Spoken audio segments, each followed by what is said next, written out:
안녕하세요. 예수비전 성결교회 안희한 목사입니다. 유승대 목사님의 표절 논란으로 교회가 홍역을 앓고 있더라고요.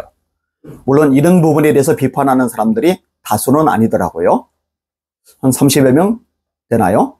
아니면 한 50여 명 되나요? 아무튼 그럼에도 불구하고 이런 일이 생기는 것 자체가 참 가슴 아픈 일이고, 이게 계속 이어질 경우 교회적으로 큰 어려움에 직면할 수밖에 없다는 거, 현실이기도 합니다. 근데 유 목사님의 반대편에 있는 사람 중에 갑질 이렇게 운운하는 내용들이 있더라고요. 유승대 목사님의 갑질 인용해 드릴게요. 평소 유승대 목사님과 친분이 있으셔서 은평교회에 관심을 가져주시니 감사합니다. 네, 친분 없어요. 따로 밥 먹은 적도 없고, 따로 차 마신 적도 없고, 따로 통화를 한 적도 없고, 따로 만나 대화를 나눈 적도 없습니다.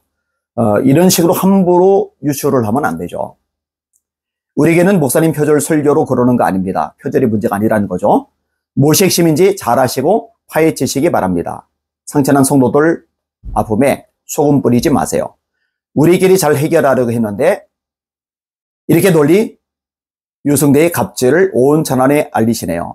유땡땡 이렇게 놨어요. 참 무례한 거죠. 유승대 목사님이라고 그래야죠. 참 예의가 없어요.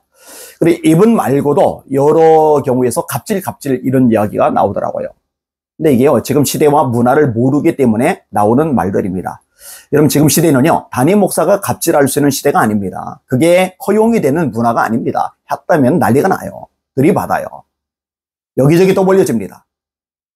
거꾸로 부교육자가 큰 소리 치는 시대입니다.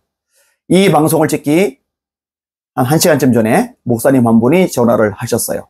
통화를 하는데 부교육자 하나가 나갔더라고요. 왜 나갔느냐? 본인이 마음대로 하려는 거예요.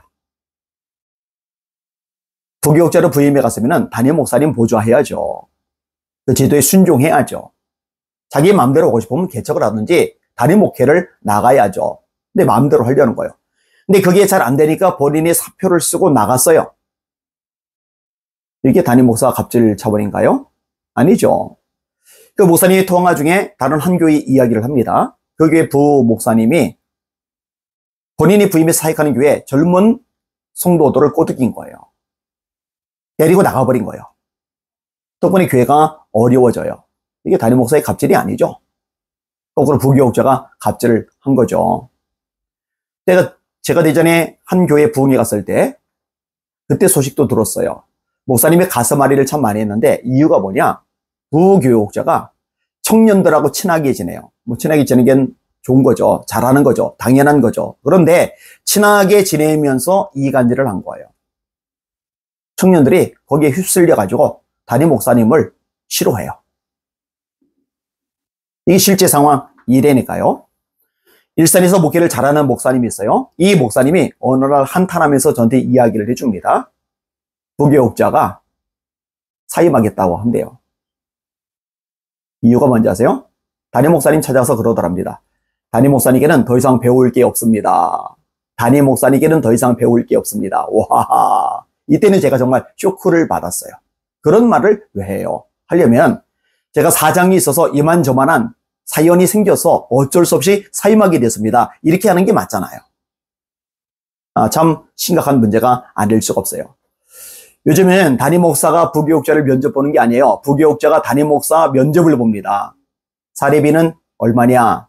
근무 일수는 며칠이냐? 근무 시간은 몇 시부터 몇 시냐? 진짜 제가 멘붕이 올 정도로 쇼크받았던 기사 내용이 있었어요. 부교육자가 교회 대상으로, 담임 목사 대상으로 고소를 한 거예요. 추가 근무수당 줘야 되는데 안 준다는 거예요. 9시에 출근해서 5시에 퇴근이면은 그렇게만 일을 하면 되는데 새벽 예배 왔다. 추가 수당 줘야 된다는 거죠. 장례식이 났다. 추가 수당 줘야 된다는 거죠. 수요예배, 금요예배, 특별 집회를 연다. 추가 수당 줘야 된다는 거죠. 그런 사람은 목사하면 안 됩니다. 그냥 직장 가세요. 직장 가서 추가 수당 많이 받으세요. 바람직하지 않아요. 이런 목회자는요, 성도들이 필요로 한다면은 새벽이라도 일어나 달려가는 거예요. 3시, 4시라도. 어려움이 생기고 아픔이 있고 위로와 격려가 필요하고 기도가 필요하다면은 밤 11시, 밤 12시에라도 쫓아가는 거예요. 그게 당연한 겁니다. 이런 게 되지 않을 바에는 목회를 하지 말아야죠. 그냥 직장 생활 해야 되죠. 참 걱정이 많이 됩니다.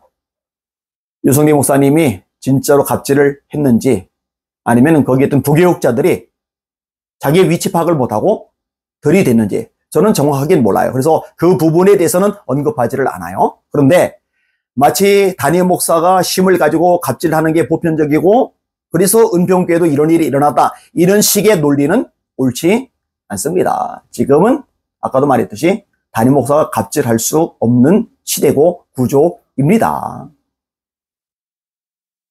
그런 식으로 열심히 주의 나라 위해서 막인 양띠에서 헌신하는 담임 목사님들을 매도하지 마세요. 도매금으로 비난하지 마세요. 이건 절대로 바람직한 모습이 아닙니다.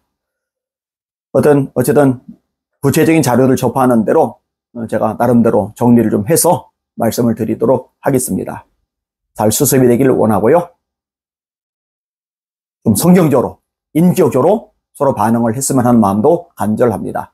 날마다 주님 바라보며 주님의 이름으로 전진하며 승리합시다. 할렐루야.